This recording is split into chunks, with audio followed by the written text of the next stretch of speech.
Manifestaciones demoníacas, 3 encuentros con lo infernal. Bienvenidos, buscadores de lo oculto. Soy su anfitrión, y esta noche nos sumergiremos en las profundidades de lo sagrado corrompido. Porque a veces, lo divino y lo profano se entrelazan de maneras que desafían nuestra comprensión. Les traigo 3 testimonios de personas que se encontraron cara a cara con fuerzas que ningún ser humano debería presenciar. Comencemos. Relato 1. La capilla abandonada. Testimonio del Padre Miguel, ex sacerdote de 56 años. Han pasado 15 años desde que dejé el sacerdocio, y las pesadillas siguen siendo tan vívidas como la primera noche. El sabor metálico del miedo aún despierta en mi boca cada vez que recuerdo la capilla de Santa Rosa. Era una estructura colonial imponente, construida en 1842 en lo alto de una colina que los lugareños llamaban el Monte de las Ánimas. La capilla había sido abandonada desde 1943, después de que todo el clero local, 7 sacerdotes y 3 diáconos, desapareciera sin dejar rastro en una sola noche. Como investigador designado por la diócesis, mi trabajo era simple: evaluar el estado del edificio para una posible restauración. Llegué un martes de octubre, cuando el sol comenzaba a ocultarse tras las montañas. El camino de tierra que conducía a la capilla estaba bordeado por cruces de madera deteriorada, las llamaban cruces de advertencia, aunque en ese momento no entendí por qué. La primera anomalía que noté fue el silencio. No el silencio natural del campo, sino uno denso, opresivo, como si el aire mismo absorbiera cualquier sonido. Los pájaros no volaban cerca, y la vegetación alrededor de la capilla estaba marchita en un círculo perfecto de 33 metros de diámetro. El exterior de la capilla mantenía cierta dignidad en su abandono: piedra gris manchada por décadas de lluvia, vitrales rotos que aún conservaban fragmentos de sus imágenes sagradas, y una torre del campanario que se alzaba como un dedo acusador hacia el cielo. La cruz principal de la fachada estaba extrañamente intacta, aunque el metal mostraba signos de haber sido expuesto a un calor extremo, retorciéndose en formas imposibles. Al abrir las pesadas puertas de roble, el olor me golpeó primero, una mezcla de incienso rancio, cera derretida y algo más profundo, más antiguo. El interior era un testimonio del abandono: bancas cubiertas de polvo, arañas tejedoras de enormes telarañas que parecían formar símbolos extraños, y un altar de mármol manchado con lo que parecía ser cera de vela negra. Los pobladores me habían advertido. María, la anciana de la tienda local, me suplicó que no pasara la noche allí. Los cantos empiezan siempre a la misma hora, me dijo, y quienes los escuchan nunca vuelven a ser los mismos. José, el sepulturero del pueblo, fue más directo: lo que se llevó a los padres sigue ahí, esperando. Pero yo era un hombre de ciencia además de fe. Instalé mi equipo de investigación en la sacristía: grabadoras de audio, cámaras con visión nocturna, medidores de temperatura y campos electromagnéticos. Las primeras horas transcurrieron sin incidentes, aunque noté que mis equipos electrónicos funcionaban erráticamente. Las baterías se agotaban en minutos, y las grabaciones se llenaban de estática. A las 3:33 de la madrugada, todo cambió. Los candelabros se encendieron solos, pero las llamas eran negras, emitiendo una luz que más bien parecía absorber la oscuridad circundante. El aire se volvió denso, con un olor sulfuroso tan intenso que me provocaba arcadas. La temperatura cayó drásticamente. Podía ver mi aliento formando patrones extraños en el aire. En el confesionario, los susurros comenzaron. No eran voces humanas, el latín que pronunciaban era antiguo, distorsionado, como si las palabras estuvieran siendo pronunciadas por gargantas que no estaban diseñadas para el habla humana. Reconocí fragmentos de oraciones, pero invertidas, pervertidas en su significado más profundo. El libro de registros de la parroquia, un tomo antiguo encuadernado en cuero que había encontrado en la sacristía, se abrió violentamente. Las páginas amarillentas comenzaron a pasar solas, hasta detenerse en una entrada específica: 15 de agosto de 1943. La tinta parecía fresca, como si acabara de ser escrita. Hemos encontrado el ritual. El padre Antonio asegura que podemos abrir el velo entre los mundos, comunicarnos directamente con los santos. El círculo está preparado. Los símbolos han sido trazados con la sangre requerida. Esta noche haremos historia. Esta noche. La entrada terminaba abruptamente, con un trazo de tinta que se arrastraba hacia el borde de la página como si alguien hubiera sido interrumpido violentamente. Los vitrales comenzaron a sangrar. Un líquido espeso y negro goteaba de las imágenes sagradas, formando símbolos en el suelo que me resultaban dolorosamente familiares de mis estudios sobre textos prohibidos. Las bancas se movieron solas con un chirrido ensordecedor, formando un pentagrama invertido perfecto. Fue entonces cuando los vi, los cuerpos translúcidos de los sacerdotes desaparecidos, suspendidos en el aire como marionetas grotescas. Sus rostros estaban congelados en expresiones de terror absoluto, sus bocas abiertas en gritos silenciosos. Sus sotanas ondeaban en un viento inexistente, y a través de sus formas espectrales podía ver símbolos ardientes grabados en sus carnes etéreas. Una voz gutural emergió del altar, hablando en un idioma que hacía sangrar mis oídos. Las páginas del libro de registros continuaron revelando la verdad. El ritual que habían intentado realizar no era para contactar santos. Era algo más antiguo, más oscuro. Habían encontrado textos anteriores a la fundación de la iglesia, escritos en palimpsestos ocultos bajo oraciones comunes. El portal que abrieron no conducía al cielo. Intenté huir, pero las puertas se cerraron con un golpe que sacudió los cimientos. En el altar, una figura comenzó a materializarse. Tenía la forma de un sacerdote, pero sus movimientos eran erráticos, como si cada articulación se moviera independientemente. Su rostro era un vacío absoluto que parecía absorber la luz, y cuando se movía, dejaba rastros de oscuridad en el aire. «Bienvenido a casa, hermano», dijo la figura con miles de voces simultáneas.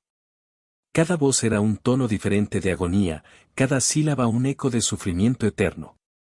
Has llegado justo a tiempo para el servicio. Las paredes de la capilla comenzaron a sangrar, y en la sangre vi reflejadas imágenes de otros mundos, realidades donde la luz nunca había existido, donde la fe era un concepto retorcido en formas blasfemas. Lo que me salvó fue el amanecer, aunque sospecho que fue más bien que la entidad estaba jugando conmigo. Los primeros rayos del sol atravesaron los vitrales rotos, y la figura se disolvió en un grito que sacudió los cimientos de la capilla, un sonido que contenía el sufrimiento de 1000 almas torturadas. Corrí sin mirar atrás, pero no antes de escuchar una última advertencia que aún resuena en mis pesadillas: volveremos cuando el portal se abra nuevamente. Y esta vez, hermano, te quedarás para el servicio completo. La capilla fue demolida una semana después, pero los trabajadores reportaron fenómenos inquietantes. El terreno seguía sangrando ese líquido negro, y varios obreros juraron escuchar cánticos provenientes de los escombros. 3 de ellos se suicidaron en los meses siguientes, todos dejando la misma nota: el servicio debe continuar. Dejé el sacerdocio ese mismo año. Hay preguntas que es mejor no responder, y fenómenos que es mejor no investigarlos. La última vez que visité el pueblo, el terreno seguía vacío. Nadie se atreve a construir allí. Los lugareños dicen que, en las noches sin luna, se pueden ver luces negras moviéndose entre los escombros, y que el sonido de cánticos distorsionados emerge de la tierra misma. A veces, en mis peores noches, cuando el insomnio me consume, puedo escuchar esas voces llamándome. Y sé, en lo más profundo de mi alma, que algún día tendré que regresar. Porque algunas puertas, una vez que las abres, nunca se cierran completamente.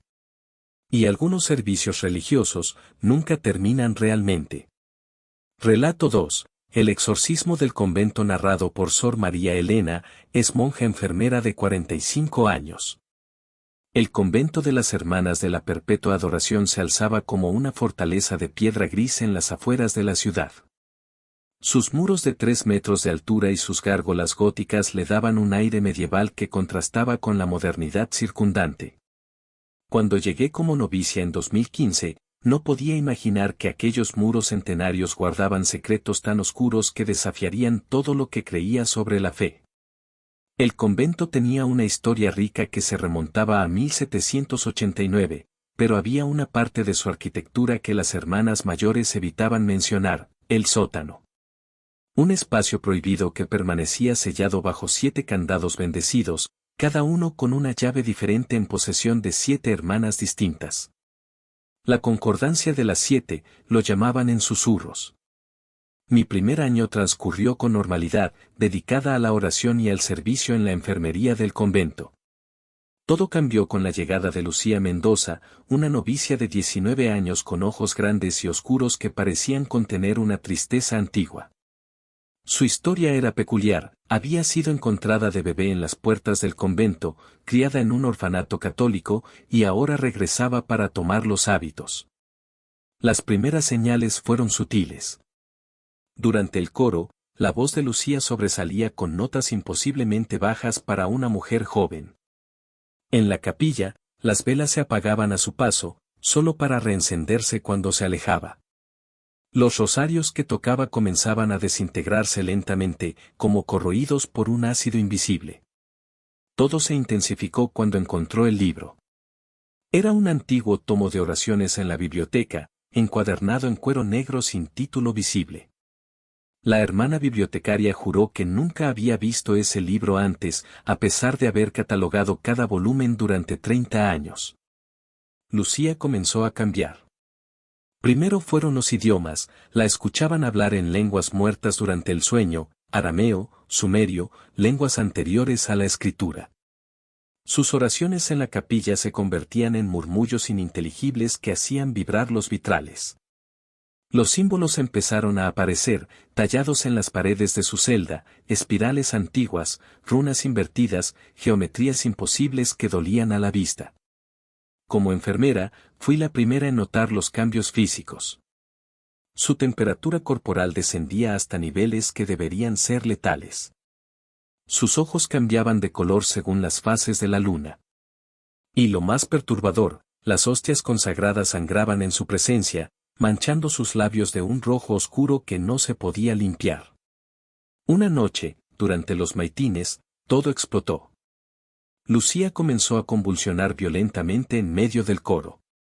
Su cuerpo se elevó del suelo, suspendido a metros de altura. Su voz, ahora una mezcla grotesca de tonos graves y agudos, llenó la capilla con profecías oscuras en un arameo tan antiguo que solo la Madre Superiora, una erudita en lenguas bíblicas, podía entender fragmentos. El círculo se cierra, traducía la Madre con voz temblorosa. Los 7 sellos fueron una mentira. La verdadera puerta nunca se cerró. La piel de Lucía comenzó a agrietarse, revelando símbolos ardientes que brillaban desde dentro de su carne. Sus ojos se volvieron completamente negros, como pozos de tinta que reflejaban realidades imposibles. El aire se llenó de susurros, voces que hablaban en 1000 lenguas muertas. Fue entonces cuando la Madre Superiora confesó la verdadera historia del convento.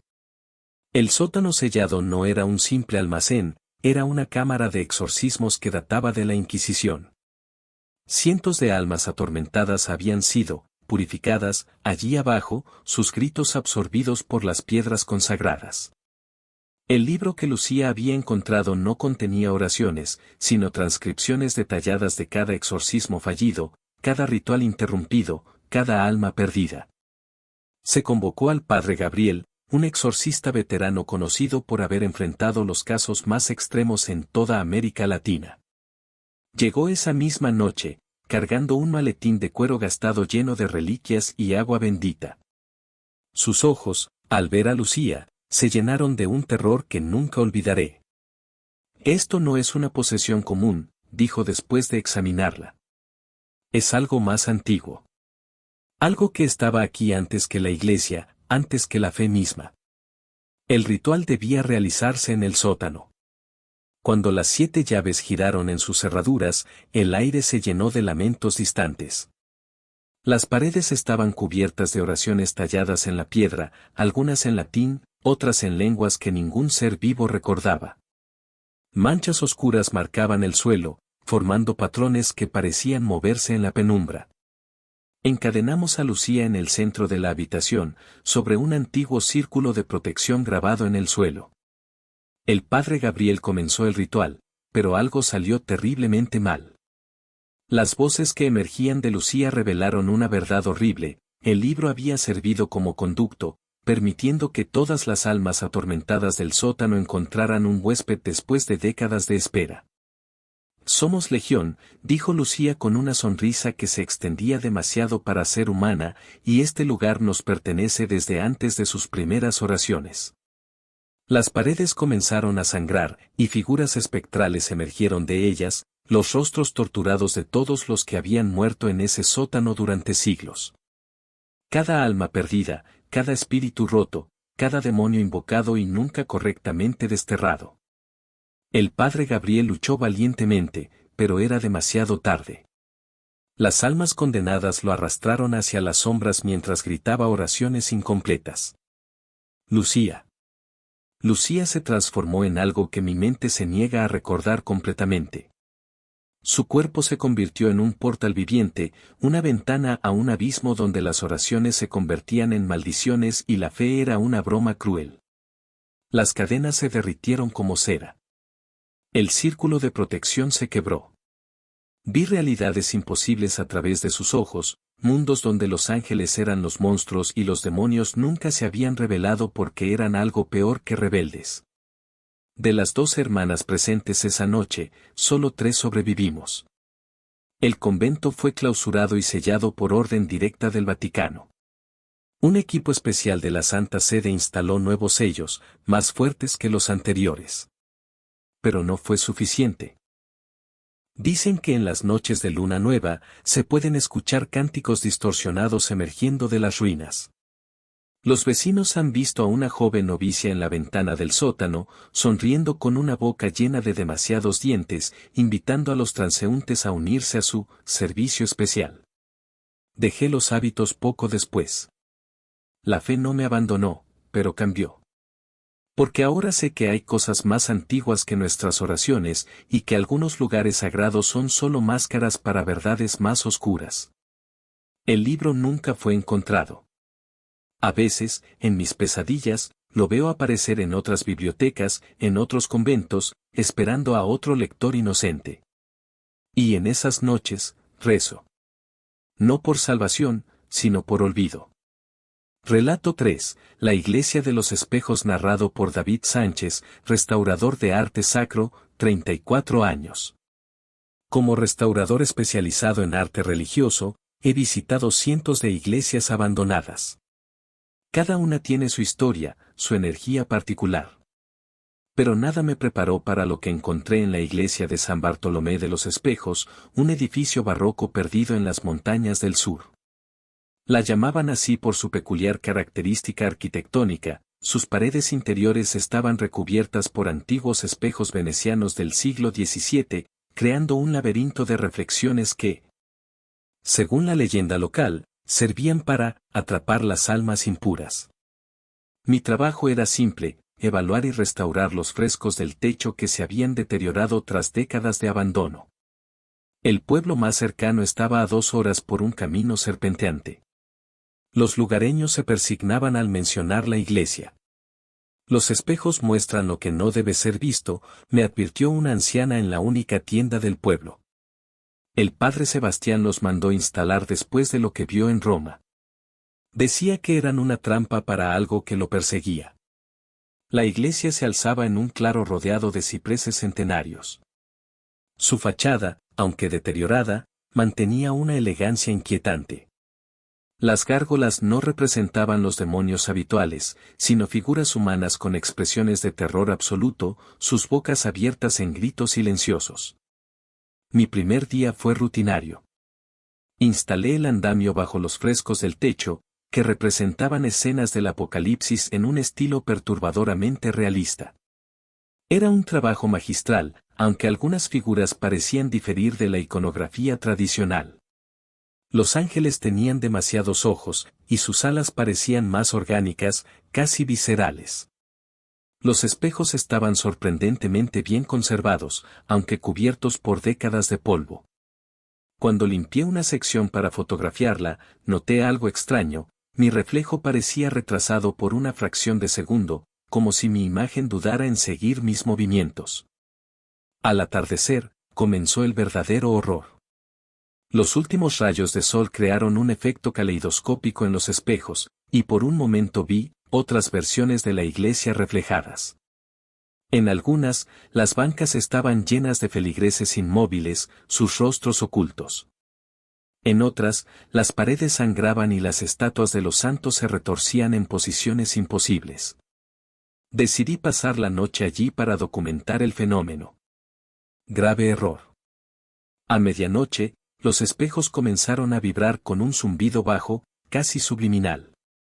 En sus superficies, vi escenas que desafiaban la realidad, rituales antiguos realizados en lenguas muertas, sacrificios en altares que predataban al cristianismo, y algo más. Algo que se movía entre los reflejos como una sombra consciente. En mi diario de restauración, encontré notas que no recordaba haber escrito, en una caligrafía que se volvía más errática con cada página. Los espejos no reflejan, son ventanas.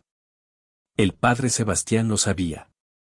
Los instaló para contenerlo, pero solo lo multiplicó. Cada reflejo es una puerta, y algo está usando esas puertas. A las 3:33 de la mañana, todos los espejos se oscurecieron simultáneamente. En la superficie pulida, vi rostros emergiendo del cristal, cientos de ellos, todos con los mismos ojos vacíos y sonrisas demasiado amplias. Eran los rostros de todos los que habían quedado atrapados en los espejos a lo largo de los siglos. Entre mis materiales de restauración, encontré un antiguo diario del padre Sebastián, fechado en 1742. Sus páginas revelaban una verdad aterradora: los espejos habían sido traídos de las catacumbas del Vaticano, donde habían sido usados en rituales prohibidos. No eran simples espejos venecianos. El cristal había sido fundido con reliquias profanas y bendecido en ceremonias que la Iglesia había intentado borrar de la historia. Los espejos son una prisión, escribió el padre Sebastián, pero cada reflejo es también una grieta en esa prisión. Y lo que está atrapado dentro, está aprendiendo a usar esas grietas. En los reflejos, vi la verdadera historia de la Iglesia. El padre Sebastián no había instalado los espejos para atrapar almas impuras, los había instalado para contener algo que lo había seguido desde Roma. Algo que había estado reflejándose de espejo en espejo a través de Europa durante siglos, multiplicándose con cada reflexión. La entidad se manifestó como una distorsión en los reflejos, una forma que cambiaba constantemente entre rostros conocidos y geometrías imposibles. Se movía a través de los espejos como agua oscura, y cada reflejo mostraba una faceta diferente de su horror. Los frescos del techo cobraron vida. Las figuras apocalípticas comenzaron a moverse, revelando que no eran ángeles en absoluto, sino representaciones de lo que el padre Sebastián había visto en los espejos. Sus alas eran membranas translúcidas que palpitaban con vida propia, y sus múltiples ojos parpadeaban en secuencias hipnóticas. Intenté huir, pero en cada espejo veía una versión diferente de mí mismo, algunas corriendo hacia la salida, otras ya atrapadas por la oscuridad. No sabía cuál era mi verdadero reflejo, cuál era el camino real hacia la puerta. La entidad jugaba conmigo, multiplicando mis reflejos hasta que me sentí fragmentado entre cientos de realidades diferentes. En mi desesperación, rompí uno de los espejos. Un error fatal. El cristal roto no mostró el muro detrás, sino un vacío absoluto del que emergieron voces en lenguas que hacían sangrar mis oídos. Y a través de esa grieta, ellos comenzaron a salir. Lo que me salvó fue el amanecer y un crucifijo antiguo que encontré entre mis materiales de restauración. No era un crucifijo común, las marcas en su base revelaban que había sido forjado con el mismo cristal de los espejos, pero bendecido con rituales más antiguos que la Iglesia misma. Sobreviví, pero los espejos se llevaron algo de mí esa noche. En cada superficie reflectante, veo momentos de esa realidad alternativa donde no logré escapar. A veces, mi reflejo me mira con una sonrisa que no es mía, y sus ojos conocen verdades que ningún ser humano debería contemplar. La iglesia fue declarada en ruinas y sellada por orden episcopal. Los espejos fueron cubiertos con telas benditas y símbolos de protección. Pero en las noches sin luna, los lugareños dicen que se pueden ver luces moviéndose dentro, y que los reflejos en las ventanas rotas muestran una congregación de sombras celebrando una misa blasfema. Mi último trabajo como restaurador fue cubrir los espejos con pintura consagrada. Mientras lo hacía, en el último espejo, vi algo que me perseguirá hasta el día de mi muerte. No era mi reflejo el que aplicaba la pintura, sino una versión más antigua de mí mismo. Una que llevaba atrapada en los espejos durante siglos, sonriendo mientras susurraba: por fin alguien toma mi lugar. Ahora vivo lejos de cualquier espejo. He cubierto todas las superficies reflectantes de mi casa. Pero en las noches más oscuras, cuando la luna se oculta, puedo sentir esa presencia deslizándose de reflejo en reflejo, buscándome. Y sé que algún día, en algún reflejo involuntario, me encontrará. Porque algunos espejos no solo muestran nuestro reflejo, muestran las versiones de nosotros mismos que deberían haber permanecido atrapadas al otro lado del cristal. Conclusión, y así concluimos nuestro viaje por los rincones más oscuros de la fe. Porque la línea entre lo sagrado y lo profano es más delgada de lo que imaginamos, y a veces, aquello que consideramos divino oculta secretos que desafían nuestra comprensión. Recuerden, no toda oración es escuchada por quien creemos, y no todo lugar sagrado está protegido por fuerzas benévolas. A veces, la verdadera prueba de fe no está en lo que creemos, sino en lo que tememos creer. Gracias por acompañarme en esta noche de terror sagrado. No olviden suscribirse y activar la campanita para más historias como estas. Y recuerden, a veces, lo verdaderamente aterrador no es perder la fe, sino descubrir que nuestra fe ha estado mal depositada todo este tiempo.